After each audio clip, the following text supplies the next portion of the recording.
इस कार्यक्रम के पुण्यार्चक हैं स्वर्गीय सेठ श्री नेमचंद जी जैन जौहरी, स्वर्गीय श्रीमती शांति देवी की पुण्य स्मृति में पुत्र एवं पुत्रवधू श्री नवींद्र कुमार जैन, श्रीमती मधु जैन, पौत्री नलिनी नवीन जैन, प्रवासी कैलिफोर्निया USA।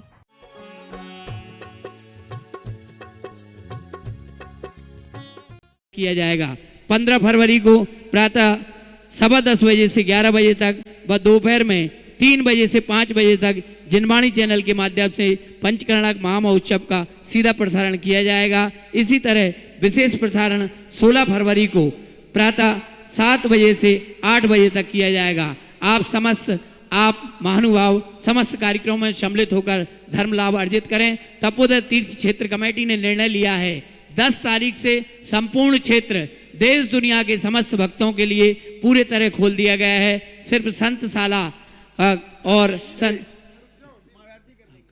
ठीक आप आकर धर्म लाभ लें। आइए हम सब चलते हैं परम पूज्य गुरुदेव के चरणों की ओर।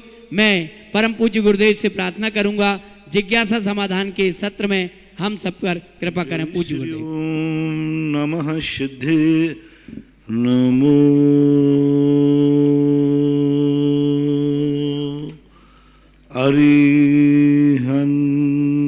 अरिहंताणं नमो अरिहंताणं नमो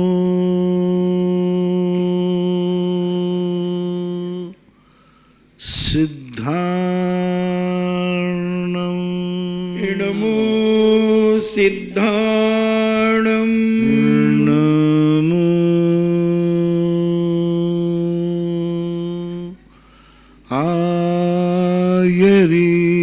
आयर्याणं नमो आयर्याणं नमो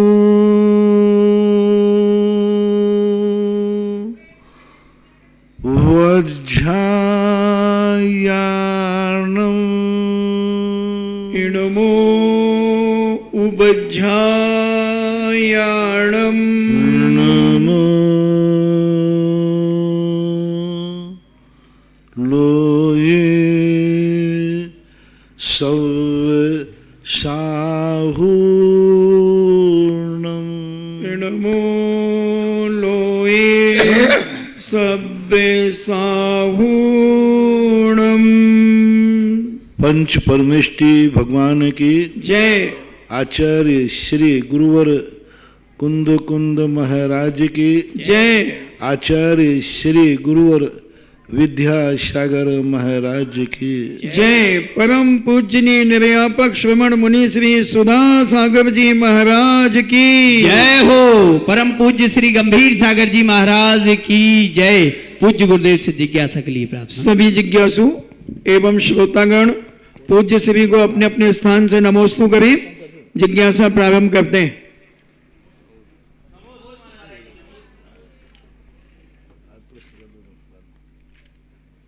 अभिलाषा जैन मुंबई से पूछती हैं, पूज्य गुरुदेव नमोस्तु। गुरुदेव ज्ञानावरण कर्म दर्शनावरण कर्म का जब अच्छा क्षोभशम हो तब जीव का उपयोग कैसा होना चाहिए? क्षोभसम अच्छे का अर्थ क्या? क्षोभसम ना अच्छा होता है ना बुरा होता है, उसका उपयोग करने वाली बात है। रिजर्व बैंक से नोट निकलता है ना, वो तो अच्छा होता है ना बुरा होता है, नोट तो नोट ही होता है। अब उस नोट से आप शराब पी रहे हैं या दूध पी रहे हैं या परोपकार कर रहे हैं, ये निर्णय अच्छे और बुरे नोट का नहीं है। तुम कहो कि महाराज अच्छे नोट का क्या उपयोग करना चाहिए, तो पहले बुरा नोट बताओ कौन सा होता है। नोट तो अच्छे बुरे होते ही नहीं। ज्ञान का क्षोभसम, कोई बड़े बड़े क्षोभसमधारी भी महान ज्ञानी द्वादशांग का ज्ञान कर लेते हैं तो भी मिथ्या दृष्टि बने रहते हैं। ज्ञान का इतना बड़ा क्षोभसम था, बड़े बड़े जो आतंकवादी होते हैं, देखो कितना बड़ा लादेन का क्षोभसम कितना था। सारे वैज्ञानिकों के लिए सालों सालों तक जो ये घोषणा करते थे कि हमारे सैटेलाइट से कोई बच नहीं सकता, लेकिन बरसों तक उसने सबको चकमा दे दिया। पुलिस से ज़्यादा बुद्धि चोर के पास होती है। मकान मालिक से ज़्यादा ज्ञान उस मकान का चोर को होता है। मकान मालिक को मालूम नहीं है कि यहाँ से भी कोई आ सकता है, लेकिन उस मकान का वो रास्ता चोर को मालूम है जहाँ से वो जा सकता है। तभी तो कहते जब चोरी हो जाए तो कहते अच्छे मुझे मालूम नहीं था कि यहाँ से भी चोर आ सकता है। यानी मकान के मालिक को पता नहीं है कि यही रास्ता भी है। अब दुरुपयोग की बात है, सदुपयोग की है तो आपके ऊपर निर्णय है। आपको अच्छा क्या है, पहले अच्छे की लिस्ट बनाइए कि आपकी दृष्टि किस अच्छे पे जा रही है, आप कितना अच्छा सोच पाते हैं। और नहीं बन पाते हैं तो फिर गुरुओं से, माता पिताओं से, परिवार से हमारी लिस्ट तो बनी बनाई रखी हुई है कि भाई तुम्हारा अच्छा उपशम है तो स्वाध्याय करो। 12 वर्षीय कोर्स में अपना नाम लिखाओ, उपशम बहुत अच्छा है आपका, जिनवाणी का ज्ञान करो। 12 वर्षीय कोर्स हमने उन्हीं के लिए दिया है जो अच्छा उपशम रखते हैं, लेकिन उनको पढ़ाने वाला कोई नहीं। बहुत सारे लोग हैं जो अध्ययन करना चाहते हैं, धर्मशास्त्र पढ़ना चाहते हैं, लेकिन कोई पढ़ाने वाला नहीं है, इसलिए 12 वर्षीय कोर्स रख दिया। ऑनलाइन क्लासें लगवाएं इसलिए कि आपको पढ़ाने वाला आपके घर बैठे मिल जाए। इस युग में सबसे बड़ी देन ये श्रमण संस्कृति संस्थान की है कि कोई व्यक्ति ये नहीं कह सकता कि मैं पढ़ना चाहता हूं धर्म ग्रंथ, कोई पढ़ाने वाला नहीं है। 24 घंटे आपके घर में उपलब्ध करा दिया। जब तुम्हें टाइम मिले, जब मिले, सुबह शाम दिन भर आपके घर में जो ग्रंथ आपको पढ़ना है वो पढ़ाने वाला आपका मौजूद है। संस्थान से बहुत सारी क्लास, अनुप्रेक्षा स्वाध्याय चल रहा है जबलपुर से, अभी पंचायत समाप्त किया पुलक जी ने, सब आलोक जी ने, पुलक ने, हाँ वहाँ पर जाकर के आलोक ललितपुर में, तो सब उस लड़के पढ़ा रहे हैं, जहाँ जहाँ जो बहुत सारे लोग पढ़ा रहे हैं। संस्थान से भी चल रहे हैं, करण प्रकाश वगैरह ये सब लोग पढ़ा रहे हैं। पूरा संस्थान का एक ऐसा परिवार आपको ये शिकायत नहीं होने दे रहा है कि मुझे कोई पढ़ाने वाला नहीं। अक्षर सा संस्कृत से, व्याकरण से, छंद से, अर्थ से, भावार्थ से, एक एक अक्षर को लेके पढ़ाने वाले। और इस समय तुम नहीं पढ़ पाए तो आगे हम कह नहीं सकते क्या होगा। अभी तो स्वर्णम युग है जिनका ज्ञान का क्षोभसम अच्छा है, जिनका ज्ञान का क्षोभसम अच्छा है, वे अपनी जिंदगी के संबंध में विचार कर सकते हैं कि जिन चीजों में तुम्हारा समय निकल रहा है, क्या यह कार्य तुम्हारे साथ जाने वाले हैं? जिनके लिए तुम अपनी पूरी जिंदगी का हुनर लगा रहे हो, क्या वे तुम्हारे साथ देने वाले हैं? तो अपनी त्रिकालिक सत्ता को भी विचार कर सकते हो। जिसकी सोचने की क्षमता अच्छी है वो 10 कदम का सोचे ना। जिसकी सोचने की क्षमता अच्छी है, इस भाव का क्यों, अगले भाव का विचार करे ना। अच्छे विद्यार्थी जिस क्लास में पढ़ते हैं उसका तो कोर्स पूरा करते ही हैं, अगली क्लास की भी तैयारी शुरू कर देते। अच्छे विद्यार्थी 1 साल में 2 परीक्षाएं दे सकते हो, तुरंत वो अभी है इसी क्लास में, बोले ये कोर्स तो मेरा पूरा हो गया, तो छोटा ही सा था, तो अगले साल का कोर्स वो चालू कर देते। जो अच्छा से उपशम है, आप अपने भवांतरों की पढ़ाई चालू कीजिए और उस संबंध में दृष्टि दीजिए जो हमारे साथ भवांतर में जाएगा। श्रीमती माधवी बनगांव से पूछती हैं, नमोस्तु महाराज जी, आपने अपने प्रवचनों में कहा था कि जो बच्चे अपने माँ बाप से अलग होकर रहते हैं वो 7 भव तक अनाथ होते हैं, तथा जो बच्चे सपने में भी न सोचें कि हमें माँ बाप से अलग होना है और उनके माँ बाप उन्हें अलग कर दें तो उन्हें क्या दोष लगेगा? तुमने पूरा प्रवचन सुना ही नहीं इसका। जो बेटा माँ बाप को छोड़कर अलग होता है, 7 नहीं मैंने तो 100 भव गए थे। और जो बाप अपने बेटे को अलग कर देता है किसी बिना भाव से, रागद्वेष भाव से, तो वो 100 भव तक निपुता होता है, संतान को तरसता है, उसको संतान का मुख देखने को नहीं मिलता, क्योंकि उन्होंने बेटे के साथ दुर्व्यवहार किया, बेटे की जिंदगी को बर्बाद किया, बेटे को घर से निकाल दिया बिना कोई कारण के। यूं अपने किसी कारण से, तो जो बाप अलग कर देता है तो बाप निपुता होगा, और बेटा अलग हो जाता है तो वो अनाथ होगा। सीधी बात, वो बेटे रहित होगा, वो बाप रहित होगा, इसी का नाम तो है, और क्या। श्रीमती सुनीता जैन सागर वर्णी कॉलोनी से पूछती हैं, नमोस्तु महाराज जी, नवजात बच्चे के मरण के उपरांत कितने दिन का सूतक लगता है? नवजात बच्चे के मरण का तो मरण का सूतक तो सामान्य रूप से अलग अलग है। नवजात जब यदि जन्म गया है तो सामान्य रूप से 10 दिन का ही मान लेते हैं। कहीं कहीं कुछ लोगों ने कम भी किया है, तो अब वहाँ तुम्हारे जनपद सत्य में जो सयाने लोग मानते हो उसको मान। किताब में देख लें, पूजा की किताब में, पूजा की किताब में भी लिखा है, लेकिन अब एकदम ऐसे कोई अलग से डिटेल वाई कोई आचार्यों की वाणी नहीं मिल रही है। इसको कुछ कार्य तो वहाँ जनपद सत्य पर आधारित होते हैं। अतिशय जैन भोपाल मध्य प्रदेश, मेरे गुरुदेवों के चरणों में नमोस्तु। ऋषिवर में मेरी जिज्ञासा है कि हम अपने व्यावसायिक प्रतिष्ठान आदि में किसी साधु संतों के नाम से उसे खोल सकते हैं?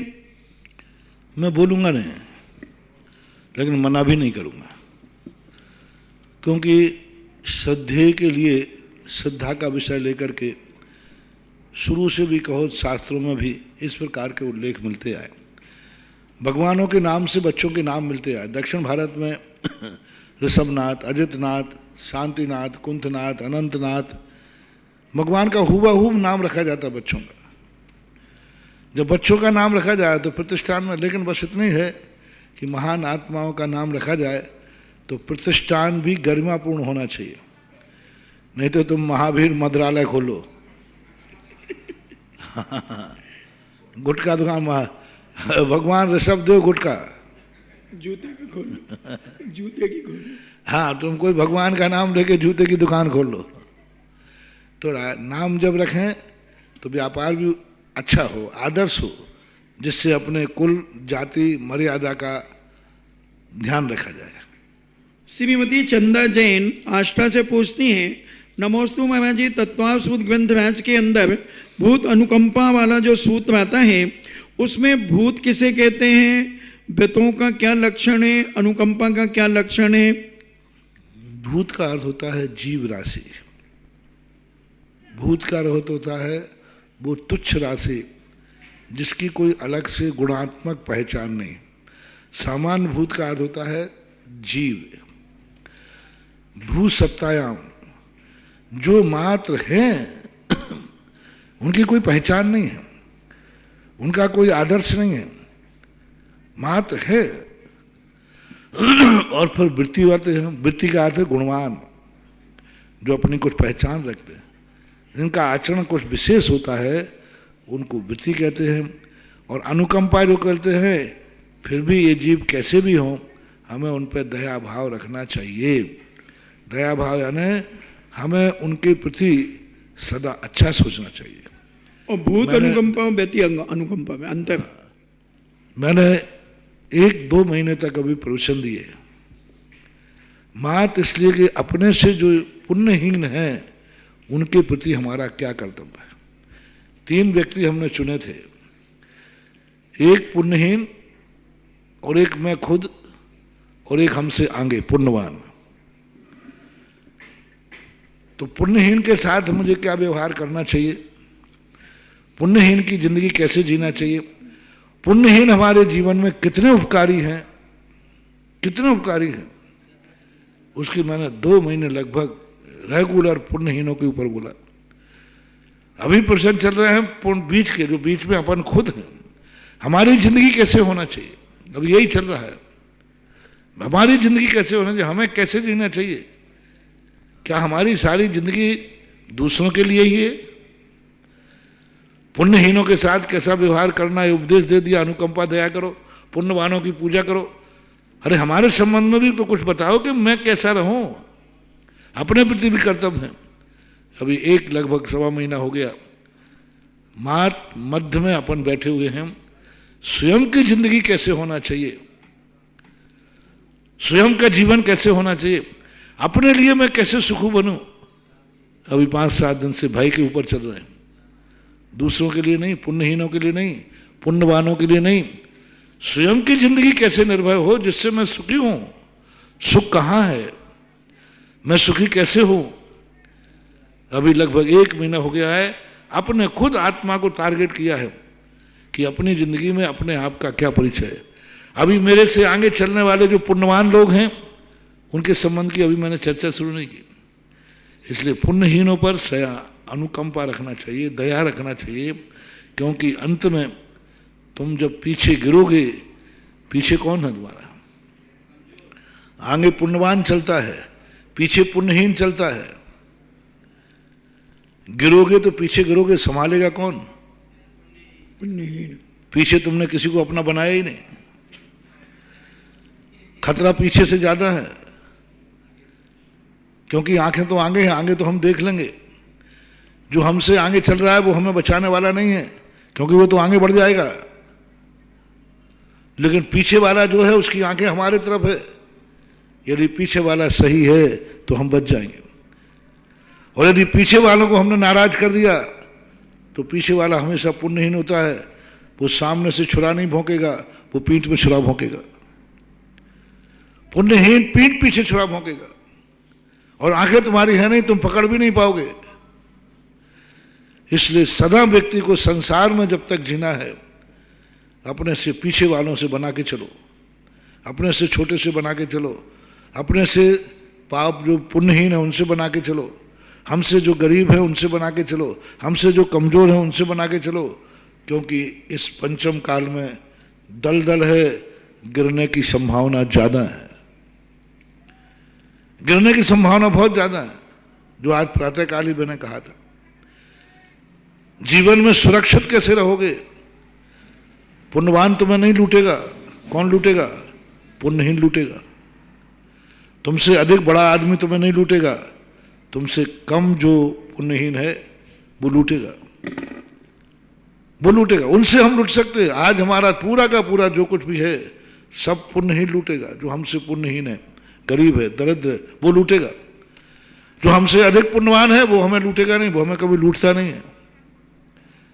इसलिए अपनी जिंदगी की सुरक्षा के लिए हमें पुण्यहीनों से बना के चलना है।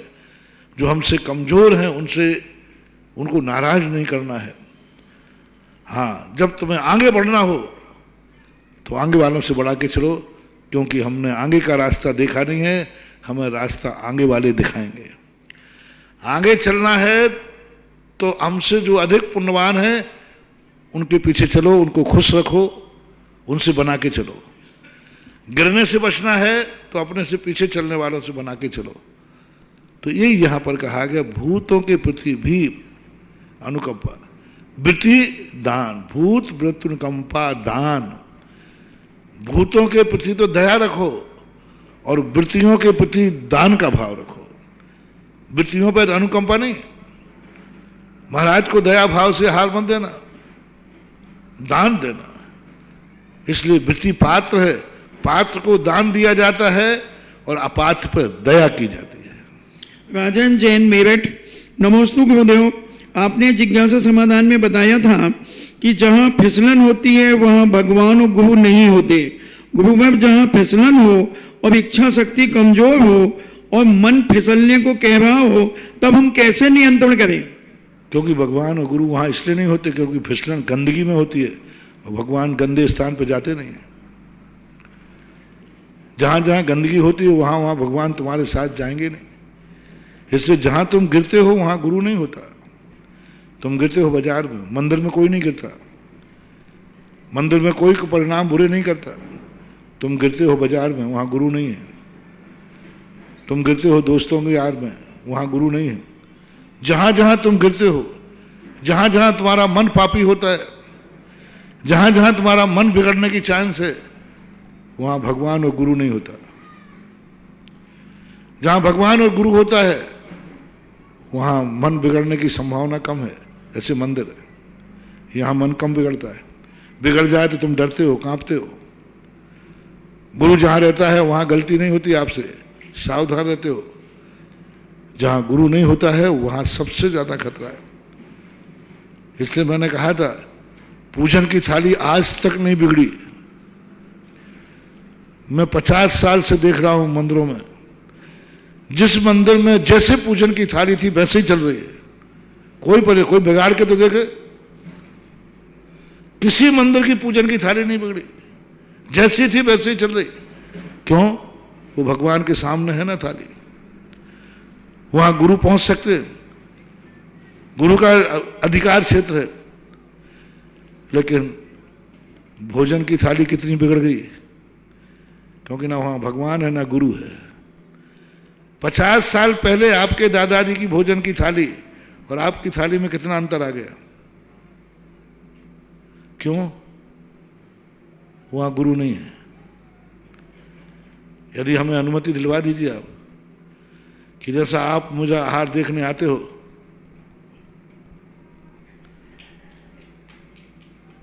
आगम से हम श्रावकों का आहार देखने आएंगे, फिर देखो मजा क्या होता है। जिनवाणी कहा नहीं तुम वहां नहीं जाओगे, तो इसलिए गड़बड़ हो गया। साधु का हार तुम देख सकते हो, तुम्हारा हार साधु नहीं देख सकता। भगवान को भी रोक दिया, भगवान ने कहा मैं नहीं जाऊंगा वहां, बस इसलिए तुम लोग बिगड़ गए।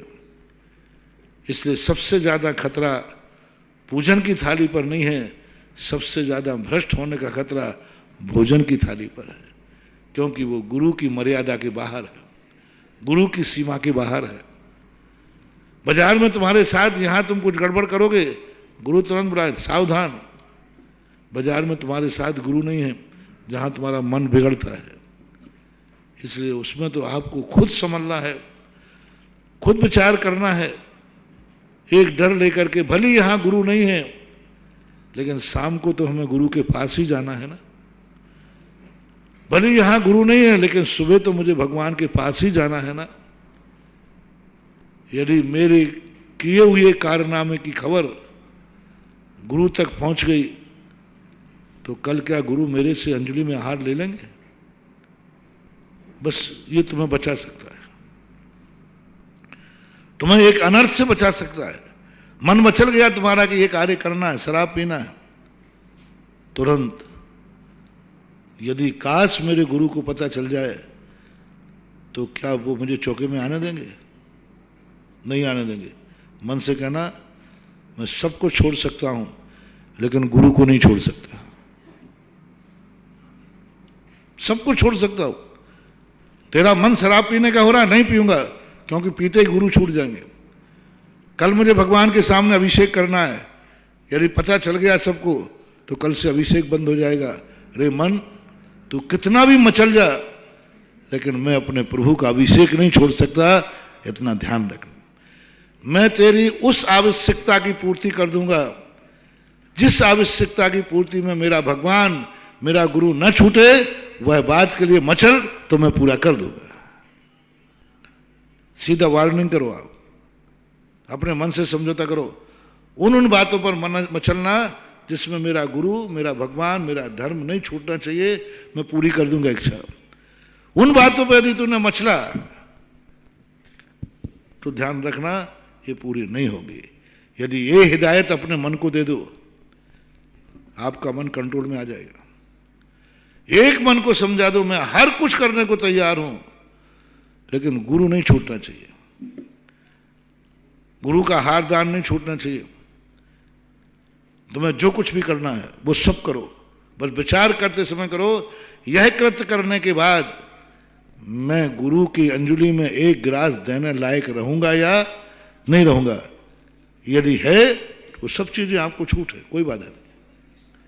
तो आपका कुछ ये डर, आपको ये भय, आपको ये श्रद्धा और आस्था आप दिखा सकें। ना जाने कितने लोगों के पाप करने के भाव होते। मेरे सामने केस आए, बोले बहुत मन का पाप करने का भाव होता है, हुआ तो मैंने किया क्यों नहीं? बोले आप बीच में आ गए। मैंने मैं कहाँ बीच में था? मैंने मैं कहाँ बीच में था तुम्हारे? बोले महाराज बीच में नहीं थे, और आप 24 घंटे परेशान करते हो। क्योंकि मेरे मन में एक ही डर आया, महाराज को पता चल गया कल से आहार बंद। बस इस भय ने मुझे पाप से बचा लिया। कल से फिर मेरा अभिषेक बंद, बस इस डर ने मुझे पाप से बचा लिया। बाकी ये डर नहीं होता तो मैं पाप अभी तक कर चुका होता। बहुत अच्छी बात है। संसारी प्राणी पुलिस के डर से पाप करना चाहते हैं, मर्डर करना चाहते हैं, लेकिन पुलिस के डर से नहीं करते।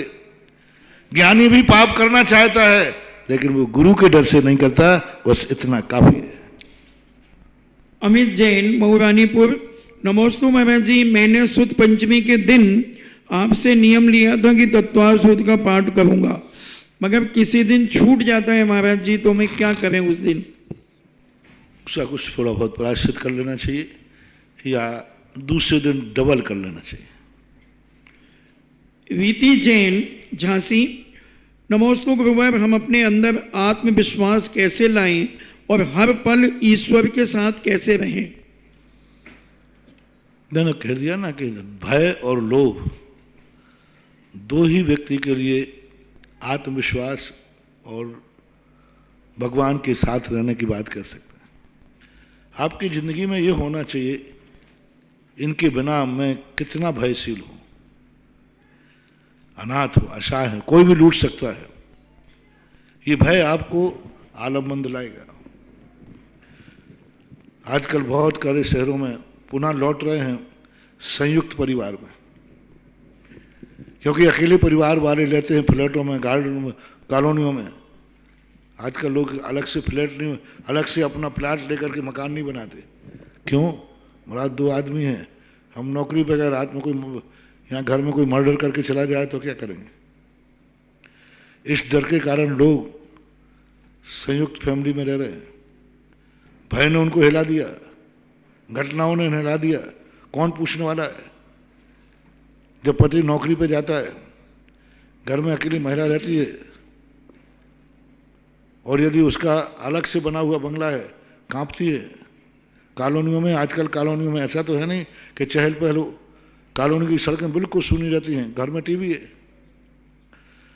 कोई आवाज भी सुनने वाला नहीं है, कैद होकर रहना पड़ता है, कांपते रहते हैं। लोग संयुक्त परिवार के साथ रहना पसंद करने लगे हैं, आजकल लौट रहे हैं। परसेंटेज कम है, लेकिन बहुत जल्दी दुर्घटनाओं के भय से लोग पुनः संयुक्त की तरफ आकर्षित होंगे। श्रीमती सारिका जैन, सिरोन। नमोस्तु गुरुवर, मेरी जिज्ञासा है, आत्मज्ञान और अध्यात्म में क्या अंतर है? ज्ञान अलग चीज है। तुमने ज्ञान पूछा, ज्ञान तो सभी जानते हैं। अध्यात्म शब्द चारित्र्य परक है, अनुभूति परक है।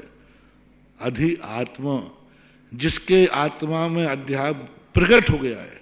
ज्ञान एक ज्ञेय की अपेक्षा जान रहा है कि निश्चय नहीं क्या है, जान रहा है कि वस्तु का स्वरूप क्या है। पाठो न करेदि गुणम, ज्ञान है उसे समय सार का पूरा रटा है। ज्ञान अध्यात्म का होने के बाद वो अध्यात्मी हो, ये कोई नियम नहीं है, लेकिन जो अध्यात्मी होता है वो जरूर ज्ञानी होता है। शुद्धोपयोग और शुभ उपयोग में, और प्रवृत्ति और निवृत्ति में क्या अंतर है? शुभ उपयोग अलग चीज है और शुद्ध उपयोग अलग चीज है। शुभ उपयोग जब भी होगा, किसी ना किसी योग की प्रवृत्ति होगी ही होगी,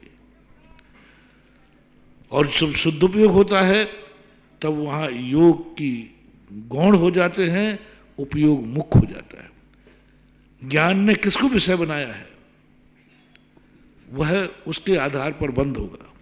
योग वहां भी है, शुद्ध उपयोग में भी तीनों योग होते हैं, केवली भगवान के भी तीनों योग होते हैं, लेकिन वहां योग की महत्व नहीं है, उपयोग की महत्व है। इसका उपयोग शुद्ध है तो वहां सांप्रदायिक आश्रय बंद हो जाता है। शुभ उपयोग में उपयोग की महत्वता होती है निर्जरा के लिए, बंद के लिए नहीं। शुभ उपयोग बंद मूलक है, लेकिन निर्जरा भी करा रहा है। शुद्ध उपयोग जो है बंद मूलक नहीं है, मात्र निर्जरा होती है, उसमें ईर्यापथ आश्रय होता है। निर्जय निष्ठा होती है, बंद नहीं होता शुद्ध उपयोगी को। शुद्ध उपयोग निराश्रय भी होता है, ऐसा पूज्यवर कुंद कुंद भगवान ने कहा। शुभ उपयोग निराश्रय भी है और शास्त्र भी है, यानी शुभ उपयोग में निर्जरा भी होती है और बंद भी होता है, और अशुभ उपयोग में निर्जरा नहीं होती, बंद ही होता है। ऐसा प्रवृत्ति और निर्वृत्ति का अर्थ भी एक प्रकार के ले सकते हो, लेकिन कथनचित, क्योंकि निर्वृत्ति भी 3-4 प्रकार की होती है। अस्ति, करोति, भवति और अस्ति। एक निर्वृत्ति हाथ पैर चला रहा था, बंद कर दिया, अब अंदर अंदर चल रहा है, फिर अंदर भी चलाना बंद कर दिया है, तो छठे गुण स्थान तक करोति क्रिया चलती है। मैं ये करूं, मैं ये करूं, मैं ये करूं। 7वें से लेकर के 9वें गुण स्थान तक भवति होता है, करता कुछ नहीं, वो कसाएं हो रही हैं, कर्म का उदय आ रहा है। 7वें से लेकर के 9वें गुण स्थान है, और 10वें गुण स्थान में कसाय होती नहीं है, कसाय है, कोई कार्य नहीं हो रहा, मात्र कसाय का अस्तित्व है। तो इस प्रकार की ये निर्वृत्ति 3 रूप में मानी जाती है। शुद्धोपयोग को भी पूज्यवर उमा स्वामी जयसेन स्वामी ने टीका के अंदर समय सार की टीका में 3 प्रकार का कर दिया। तो जयसेन स्वामी के अनुसार निर्वृत्ति और शुद्धोपयोग एक ही बात है, लेकिन पूज्यवर कुंद कुंद स्वामी के अनुसार निर्वृत्ति में और शुद्धोपयोग में अंतर आता है। विजय जैन मुंबई से पूछते हैं, नमोस्तु महाराज जी, उत्पाद व्यय हर पर्याय का गुण होता है क्या? कोई भी पर्याय अविनाशी, शाश्वत, अखंड हो सकती है? पर्याय जो हैं व्यतिरेकणी होती है। उन पर्यायों के अंदर सामान्य रूप से जो अर्थ पर्याय मानी जाती है वो प्रति क्षण चलती ही रहती है, उत्पाद व्यय। लेकिन एक व्यंजन पर्याय होती है, वो व्यंजन पर्याय जो होती है वह सादी अनंत भी हो सकती है। जैसे सिद्ध पर्याय, वो आकार विशेष का प्रदेशत्व गुण के विकार को व्यंजन पर्याय कहते हैं। इसमें कई प्रकार की पर्याय होती है, जैसे अभव्यत्व का है अनादि अनंत पर्याय। अभव्यत्व नाम की जो पर्याय है, गुण है उसमें भी प्रत्यय भाव है, लेकिन अनादि अनंत काल की है। लेकिन प्रति समय की अपेक्षा माना जाए तो उसमें भी उत्पाद व्यय ध्रुव प्रति समय चल रहा है। तो ये जो प्रश्न आपका है ये कथनचित ही कहा जाएगा। किसी अपेक्षा से पर्याय कुछ शाश्वत भी हैं कथनचित, और कथनचित अपेक्षा से अशाश्वत है। अभव्य की अपेक्षा से संसार शाश्वत है। अभव्यत अनादि अनंत गुण व्यंजन पर्याय है उसकी। सिद्ध भगवान की पर्याय जो है सादी अनंत है। सिद्ध पर्याय एक बार प्रकट हो गई, अनंत काल तक वही रहेगी। तो इस प्रकार सापेक्ष बैठाने पर ही इस प्रश्न का समाधान होगा। सामान्य था पर्यायों को व्यतिरेकी यानी उत्पन्न हुई और मिट जाते। महेंद्र जैन पत्रकार इंदौर से पूछते हैं, नमोस्तु गुरुदेव, परम पूज्य आचार्य विद्यासागर जी महाराज को श्रवण परंपरा का संप्रवाहक क्यों कहा जाता है? संवाहक, संवाहक है ना बढ़ाने वाला, आगे बढ़ने वाला। जैसे कुंद कुंद स्वामी कहते हैं श्रवण संस्कृति के उन्नायक। उन्नायक क्या? उसको उद्घाटित करने वाले, उसकी महिमा बढ़ाने वाले, उसका अतिशय बढ़ाने वाले, दुनिया में उसका मूल्य बढ़ाने वाले, अनमोल करने वाले। आचार्य श्री श्रवण संस्कृति उन्नायक हैं, संवाहक हैं। क्योंकि जो श्रवण संस्कृति धूमिल हो रही थी, आचार्य विद्यासागर महाराज ने उस संस्कृति को इतना निर्मल कर दिया कि जो मुनियों से घृणा करने लगे थे वे आज मुनियों के सामने आकर के नमोस्तु करते, पूजा पाठ। आचार्य श्री ने बहुत बड़ा योगदान है श्रवण संस्कृति के लिए, जो उन्होंने उज्जवल और पवित्र किया, बहुत योगदान है। यदि आज आचार्य श्री नहीं आते तो मैं कहता हूं भारत में आज सबसे ज्यादा मुनि विरोधी होते। क्योंकि मुनियों की चर्या देख करके लोग जो स्वाध्यायशील पंडित थे वे सब के सब, क्योंकि उनको स्वाध्याय था कि मुनि चर्या कैसे होना चाहिए, और मुनि की चर्या देख करके वे दूर भाग रहे थे। जिसमें सबसे ज्यादा नष्ट होता, भ्रष्ट होता तो बुंदेलखंड मध्य प्रदेश सबसे ज्यादा दुर्दशा होना थी। क्योंकि बुंदेलखंड में कोई भी मुनि टिक नहीं पाए, टिकने नहीं देते। वहां के पंडित ही इतने खुरापाती हैं, क्योंकि सब स्वाध्यायशील, सब पढ़े लिखे। मुनि ने थोड़ी चूक नहीं कि महाराज जी आपके मूलाचार में लिखा है। शांति सागर महाराज से कहा था दक्षिण में कि महाराज आप शिखर जी जा रहे हो, बीच में एक स्थान पड़ेगा बुंदेलखंड जो पंडितों का गढ़ है, उनके प्रश्नों के जवाब तुम दे पाओगे?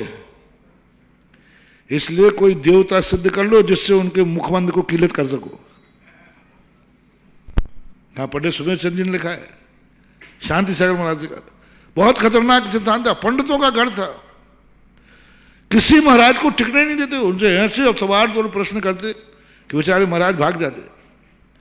थोड़ी सी कमी देख, ये आप किस आगम के अनुसार चर्या करते हो? कौन से आगम में लिखा है कि संघ में चौका चलना चाहिए? कौन से आगम में लिखा है संचाल का होना चाहिए? कौन से आगम में लिखा है कि मंदिर साथ चलना चाहिए? और क्या बुंदेलखंड पहले लोग जाते थे राजस्थान से मुनिराज, तो कोटा में सब अपना आड़म ताड़म सब छोड़ के जाते थे, नहीं छोड़ेंगे तो वहां छुड़ा लेंगे। कई महाराजों की गाड़ियां छुड़ाई बुंदेलखंड वालों, कई महाराजों के गाड़ियां लेके गए, वो आज भी वहीं खटारे में पड़ी कबाड़ खाने में। हाँ, बहुत गजब का था वो। और सब मुनियों के प्रति भारत में सबसे कम मुनिराज बुंदेलखंड से बने हैं, इतिहास मैंने उठा लिया, सैकड़ों सालों से देख रहा हूं, सबसे कम मुनिराज त्यागी वृत्ति बुंदेलखंड से थे। महाराजों के संग में भी देख लो, शांति सागर महाराज के संग में, वीर सागर में सबसे कम बुंदेलखंड के लोग थे, क्योंकि वहां सब पंडित हैं, सब स्वाध्यायशील है, उनको कोई बुद्धू बना नहीं सकता। सबसे कम बदनाम था, कभी बुंदेलखंड से कोई मुनि नहीं बनने वाले, बुंदेलखंड से कोई त्यागी वृत्ति नहीं निकलने वाले।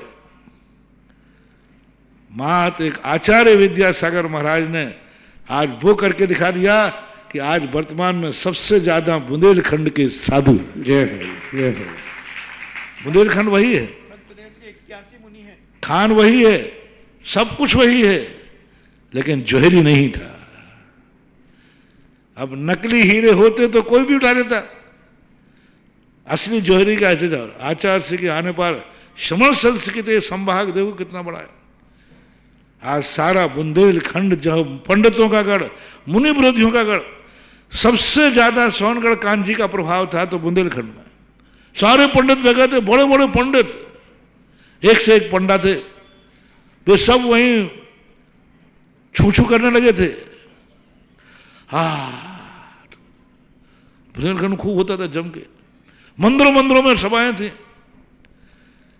लेकिन एक आचार्य श्री रूपी सूर्य निकलने से वो अंधकार ऐसे भागा कि आज उधर झांकने में भी लोगों को सोचना पड़ता है। तो आचार्य महाराज का जो श्रमण संस्कृति को संवाहक है, सारथी है वो,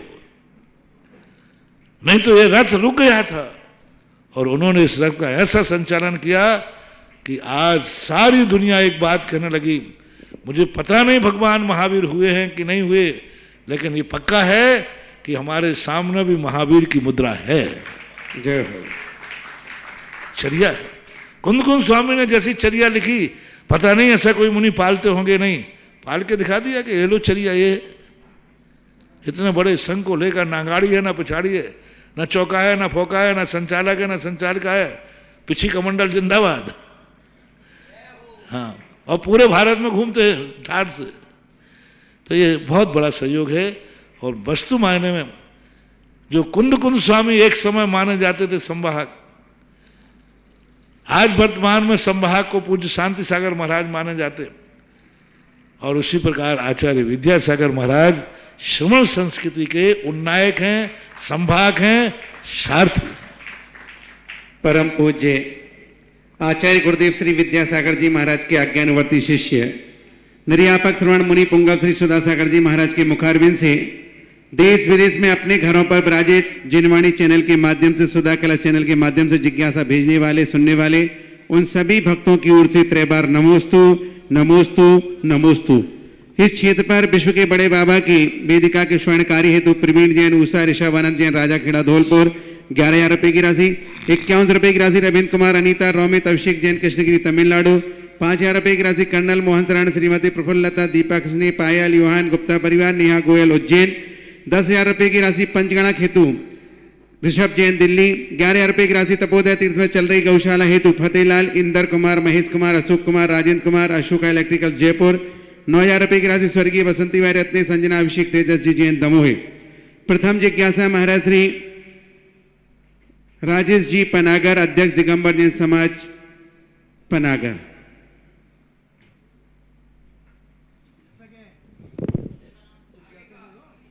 अगली जिज्ञासा के लिए तैयार रहेंगे प्रमोद जी पथरिया।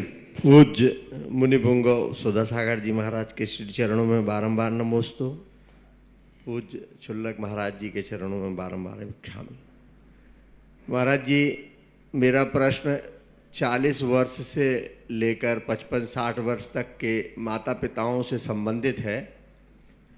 जब उनके बच्चे किशोर अवस्था में या युवा हो रहे होते हैं तो एक संस्कृतियों का और अपनी सामाजिक धार्मिक मान्यताओं का एक टकराव खड़ा होता है।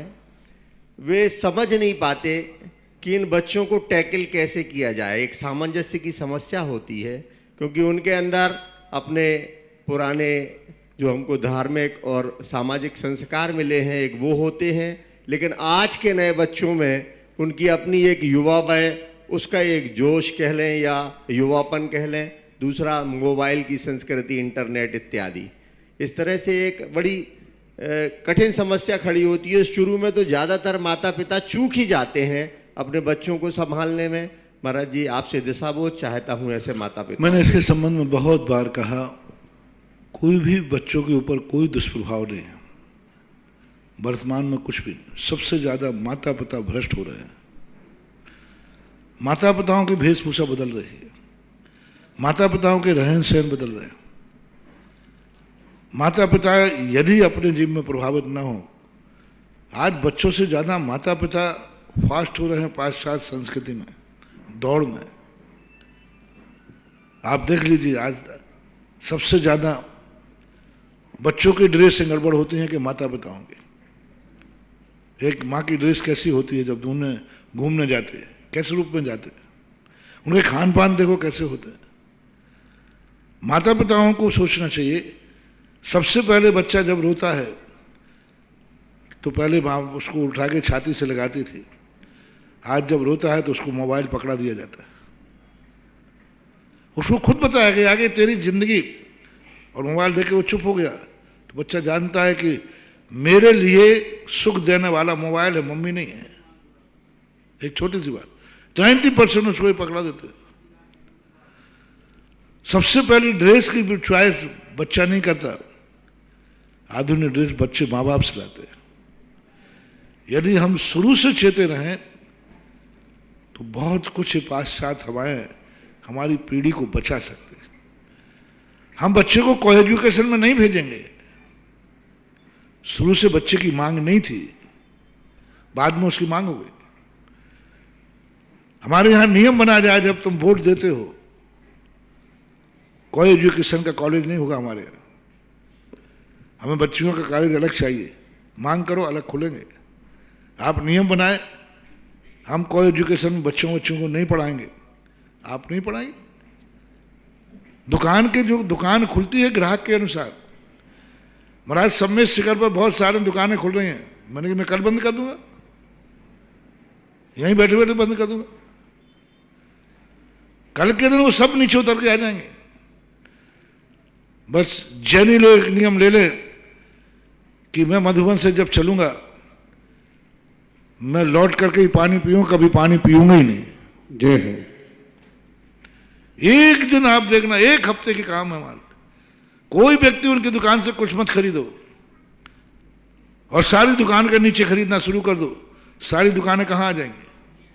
नीचे आ जाएंगी। तो हमें खुद सोचना पड़ेगा कि बच्चों का हम नाम ले रहे हैं। आज बच्चे सुधरने को तैयार हैं, सुधारने वाला नहीं मिल रहा है। आज बच्चे सुधरने को तैयार हैं। मैं जगह जगह छात्रावास खोल रहा हूं, लोग छात्रावास में भीड़ लगा रहे हैं, हम छात्रावास नहीं दे पा रहे, हम कंप्रोमाइज नहीं कर पा रहे। सांगानेर संस्थान में हमने बच्चों के बच्चियों का हॉस्टल खोला। लोगों ने कहा महाराज जी आज आधुनिक युग में कौन पढ़ने आएगा, सब साइंस बायोलॉजी पढ़ना चाहते हैं, धर्म की किताबें कौन पढ़ेगा, कौन शास्त्रीय आचार्य बनेगा। मुझे भी डाउट था कि बात तो सही है, पर मेरे मन में आया कि चलो 10-25 लोगों से शुरू कर दे। बच्चियों में कौन आज बच्चियां पढ़ने आएंगे धर्म की किताब, शास्त्री आचार्य पढ़ेंगे। मैंने कहा चलो करते। आज हमारे पास बच्चियों की संख्या इतनी है कि हम उनको रहने की जगह नहीं दे पा रहे हैं। 5 साल के लिए छात्रावास बनाया था, 2 साल में पूरा भर गया। 250 बच्चियों के नाम आए, हम 30 बच्चियां ले पाए। यानी सुधरने के लिए 250 बच्चियां खड़ी हैं, मुझे सुधारो। एक बच्ची जब गड़बड़ हो जाती है, एक बच्ची के बुरे संस्कार आ जाते हैं, तब हम चिल्लाते हैं आजकल की बच्चियां बिगड़ रही हैं। अरे 250 बच्चियां सुधरने के लिए खड़ी हैं, इनकी तरफ देख ही नहीं रहे। एक बिगड़ गई उसका हल्ला करते हम, एक बच्ची बिगड़ गई, एक बच्ची के कुछ, आजकल के बच्चों को ज्ञान ही नहीं है, धर्म का कुछ भी ज्ञान नहीं है। 250 बच्चियां कह रही हैं हमें ज्ञान कराओ, मैं ज्ञान करने को तैयार हूं, मुझे दो संस्कार, मैं नहीं बिगड़ूंगी। 250 बच्चे लौटा रहे हैं आप, हर साल के एक कदम हो रहा है। 30 बच्चे ले पाए, मात्र इतना कारण कि हमको सुधरने के लिए एक कमरा नहीं दे पा रहे, 2 टाइम की रोटी नहीं दे पा रहे।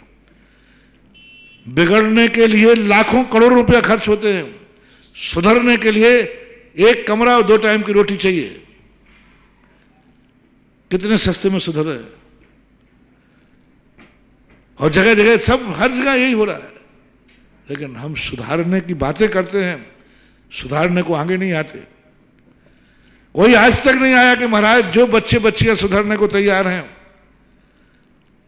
वो भोजन के कारण और आवास के कारण से लौटाया ना जाए, क्योंकि आज का युवा बिगड़ रहा है, भ्रष्ट हो रहा है, होगा। मैं तो उनकी तरफ देखता हूं जो सुधरना चाह रहे, सुधरने को तैयार हैं। अभी तक बहुत सारे भारत में इतने बड़े दुनिया में सेठ हैं, दुनिया की चिंताएं कर रहे हैं, हर व्यक्ति कह रहा है आज के युवा युवतियां बिगड़ रही हैं। लेकिन एक ने कहा कि महाराज जो सुधरना चाहते हैं उनको सुधारने के लिए आप उनको एंट्री दीजिए, आशीर्वाद दीजिए, हम उनकी रक्षा करेंगे, हम उनको सुधारेंगे, हम उनको पढ़ाएंगे। आज यदि समाज साथ देवे तो 1,000 बच्चे बच्चियां धर्म की किताब हाथ में लेके पढ़ते हुए मैं तुम्हें दिखा दूंगा, पढ़ते हुए दिखा दूंगा। धर्म की किताब पढ़ते हुए, तत्वार्थ सूत्र का पाठ करते हुए, 10 लाख क्षण के प्रवचन गद्दी पर बैठ करके समय सार की चर्चा करते हुए, तत्वार्थ इस उम्र में, आज 11वीं से लेकर के जो भी तुम्हारी क्लासें होती, समय सार की चर्चाएं, तत्वार्थ सूत्र की चर्चाएं, संस्कृत में प्रवचन, संस्कृत भाषाएं, लेकिन हम कहां सुविधाएं दे पा रहे हैं। मैं उस दिन मानूंगा कि जितने मेरे दरवाजे सुधरने वाले आए, आप समाज के लोग सुधारने के लिए मेरा सहयोग करें, तो फिर तुम्हारे प्रश्न का जवाब, तुम्हारी चिंता करना जायज है। बाकी ये प्रश्न होते आए हैं, उत्तर भी होते आए हैं, और वही चल रहा है, वही हो रहा है जिस तरफ की हवाएं चल रही हैं। सकल जैन समाज पनागर का नमोस्तु। अगली जिज्ञासा प्रमोद जी पथरिया।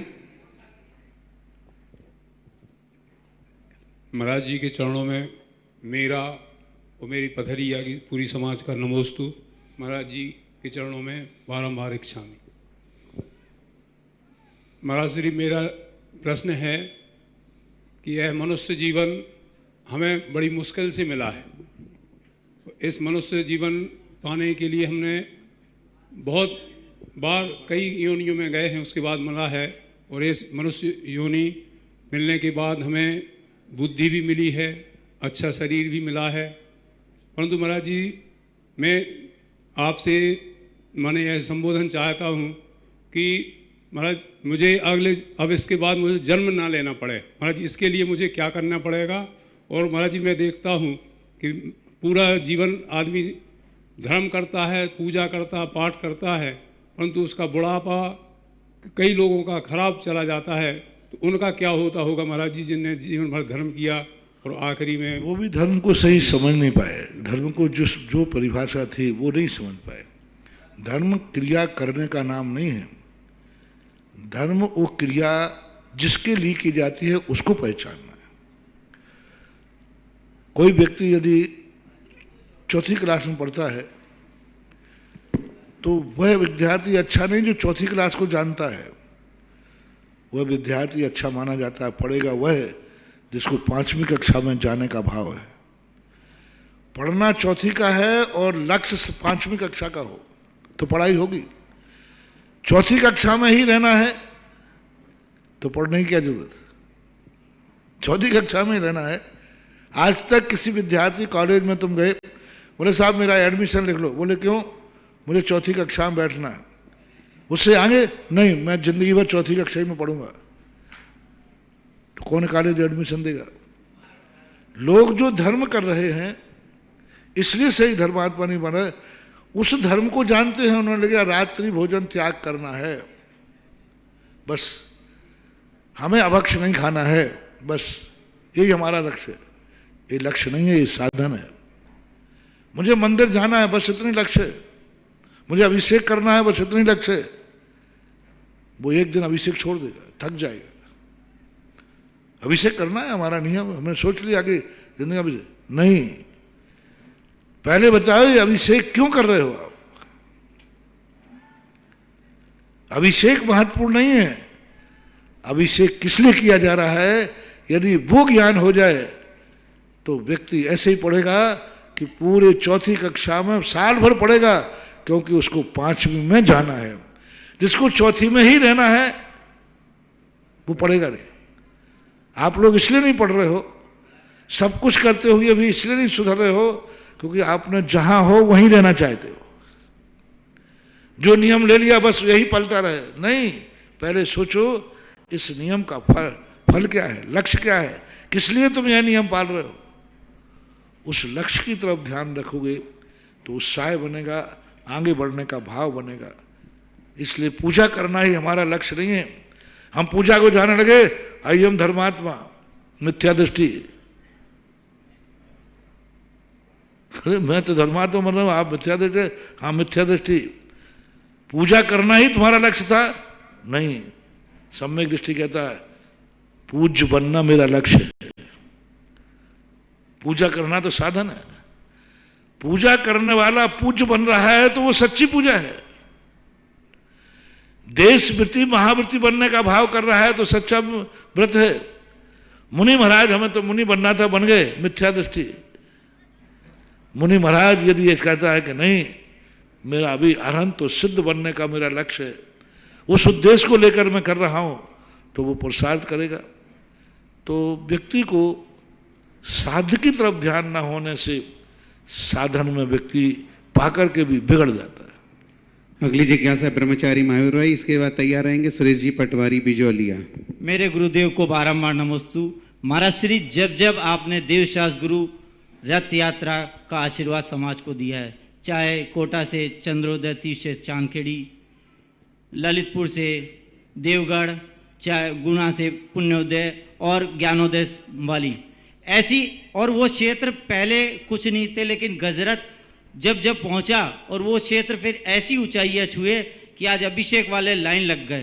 तो यही जो चौलेश्वर की आपकी तपोदय से है, तो ये चौलेश्वर के जो दीवाने हैं उनको क्या करना चाहिए कि चौलेश्वर नई ऊंचाई। देखो 3 चीजें होती हैं इस पर जाता हूं मैंने, 3 चीज, तुमने तो एक ही बताई।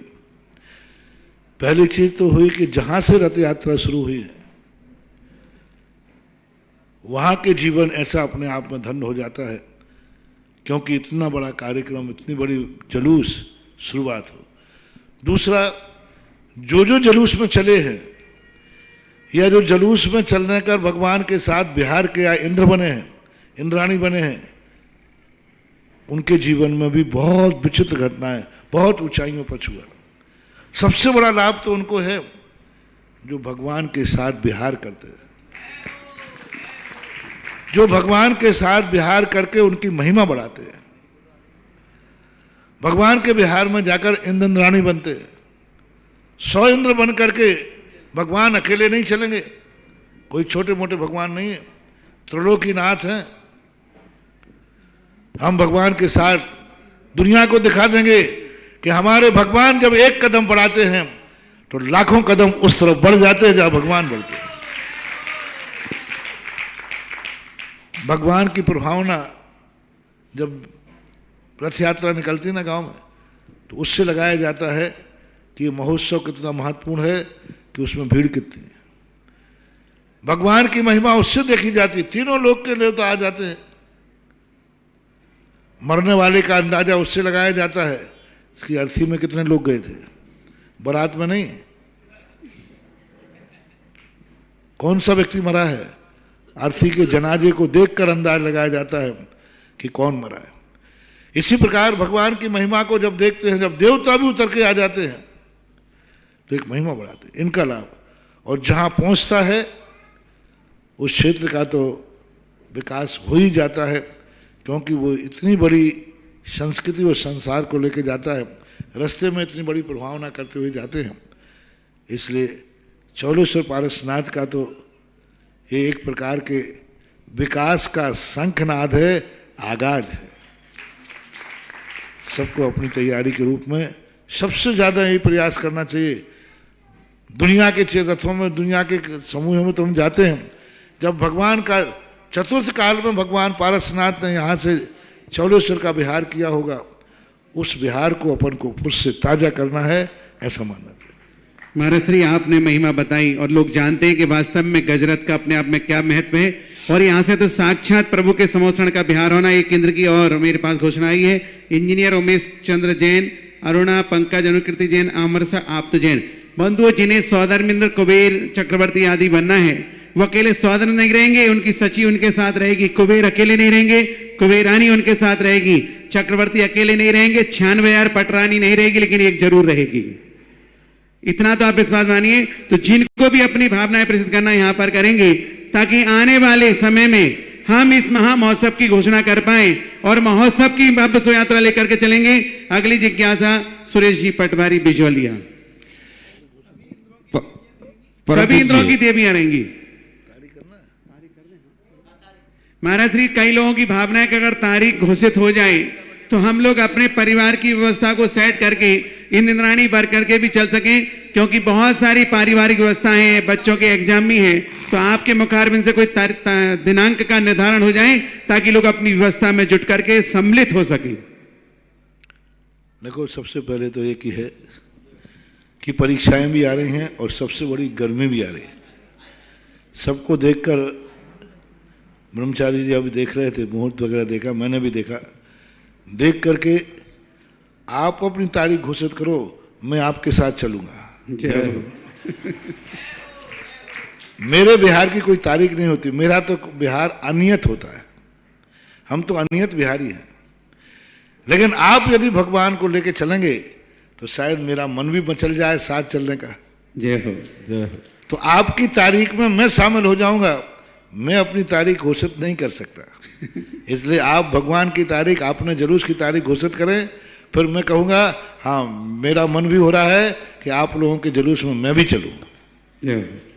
परम पूज्य महाराज श्री, हमने ज्योतिष में सुना और आपके मुखारबिंद से भी सुनाया जाना है कि गुरु पुष्य योग का अपने आप में बड़ा महत्व होता है। और आने वाली 25 फरवरी को गुरु पुष्य योग है, और उस गुरु पुष्य योग के साथ हम यहां से महायात्रा शुरू करेंगे, जिसमें देव शास्त्र होंगे, पद विहार होगा और प्रभु के केवल ज्ञान का समोषण का साक्षात अलौकिक दृश्य होगा। और 25 तारीख को यहां से यात्रा प्रारंभ होगी और 1 मार्च को वहां पर प्रवेश होगा। पूरी जनता जनार्दन के साथ, महाराज श्री की मंगल देशना के साथ जो लोग पद विहार करेंगे उनको मंगल आशीर्वाद मिलेगा। और बंधुओं, ध्यान रखना, छोटे इंद्र हो या बड़े इंद्र हो या बीच वाले इंद्र हो, सभी की इंद्राणियां उनके साथ रहेंगी, क्योंकि इंद्र अकेला महत्वपूर्ण नहीं होता है, इंद्र का जोड़ा इंद्राणी के साथ ही हुआ करता है। इस बात का ध्यान रखेंगे। रास्ते में प्रतिदिन अभिषेक होगा, शांतिदार होगी, महाराज श्री का मंगल प्रवचन भी सुनने मौका मिलेगा।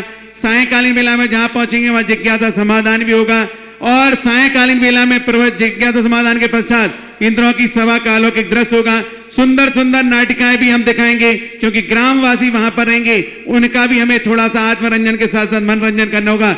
ये सारी व्यवस्थाएं ऐसा लगेगा जैसे साक्षात प्रभु के समोषण का विहार चल रहा हो। तो आप अपनी स्वीकृति प्रदान करें, और ऐसा अवसर अपने जीवन में बहुत वर्षों से हम देखते होंगे, लेकिन 5 दिन में इस पंच परमेष्ठी की महाशोभा यात्रा का अलौकिक आनंद शायद नहीं ले पाएंगे, क्योंकि कोरोना में बहुत सारे लोग चले गए और आगे ना जाने कौन कौन चले जाएंगे। लेकिन ऐसे अलौकिक दृश्य को देखना ना भूलें, इस बात का विशेष ध्यान रखें।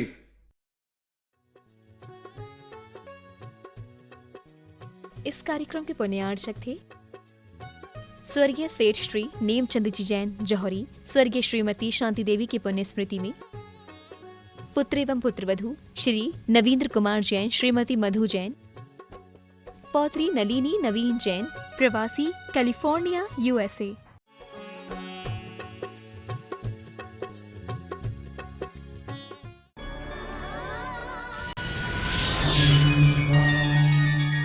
आचार्य श्री 108 अभिनंदन सागर जी महाराज ने अपने कर कमलों से संस्कारित कर आचार्य श्री 108 अनिकांत सागर जी महाराज को घोषित किया था आचार्य श्री शांति सागर जी परंपरा का सप्तम पट्टाधीश। शिष्य को परंपरा की बागडोर सौंप आचार्य श्री अभिनंदन सागर जी महाराज ने ग्रहण की थी समाधि। 9 एवं 10 फरवरी को आयोजित किया जा रहा है भव्य ऐतिहासिक कार्यक्रम गुण कीर्तन धर्म देशना, जिसके अंतर्गत जूम ऐप पर आयोजित होगा अभिनंदन सागर जी महाराज का समाधि